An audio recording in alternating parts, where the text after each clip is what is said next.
ရွှေကအစားအစာမဟုတ်အိမ်မဟုတ်အသက်တွေလည်းမကင်ဒါဆိုဘာလို့လူတွေကရွှေကြောင့်လူတွေတက်နိုင်ငံတွေပြက်နေကြတာလဲဘာကြောင့်လဲ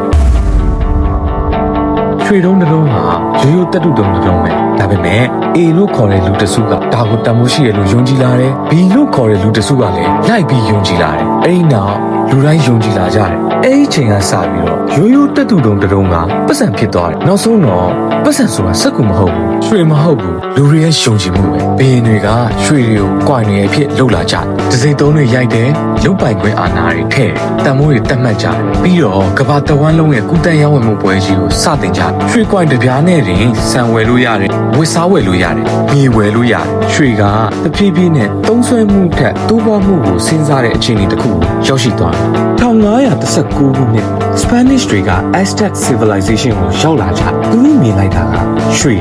မျက်နှာဖုံးတွေရွှေလက်ဝတ်ရတနာတွေရွှေနဲ့လုပ်ထားတဲ့ရုပ်တုကြီး Aztec တွေအတွက်ကတော့ရွှေကဘာသာရေးနဲ့အလှတရားတစ်ခုပဲဖြစ်တယ် Spanish တွေအတွက်ကျတော့ရွှေကအာဏာစီးစိမ်နဲ့လောဘပဲအဲ့တော့သူတို့အားလုံးဟာရွှေတွေကိုတစ်ခုမကျန်အကုန်ယူသွားကြတယ်နောက်ပိုင်းမှာ California Gold Rush ဖြစ်တယ် California Gold Rush ဆိုတာက1848ကနေ1855ဝန်းကျင် American California ပြည်နယ်မှာရွှေတွေ့ရှိပြီးလူတန်းပေါင်းများစွာရွှေရှာဖို့တက်ကြွလာတဲ့ခေတ်ကိုပြောတာတန်းနဲ့ချီတဲ့လူတွေအလုပ်တွေဖြစ်တယ်အိမ်တွေဖြစ်တယ်ဘဝတွေကိုပစ်ပြီးတော့တောင်တန်းတွေရေခဲမြေတွေတောအုပ်တွေကိုဝင်ပြီးတော့ရွှေရှာကြတယ်ဒီနေ့ခေတ်မှာလည်းလူတွေကရွှေတွေကိုလှအတွက် status အတွက် value အတွက်ဝယ်နေကြတော့မယ်ဒါပေမဲ့တကယ်တန်ဖိုးရှိတာကရွှေမဟုတ်ဘူးလူတွေရဲ့ရွှေအပေါ်ထားတဲ့ယုံကြည်မှုပဲရွှေတွေဆိုတာက accessory မဟုတ်ဘူးနော် civilization တစ်ခုလုံးရဲ့ symbol ပဲ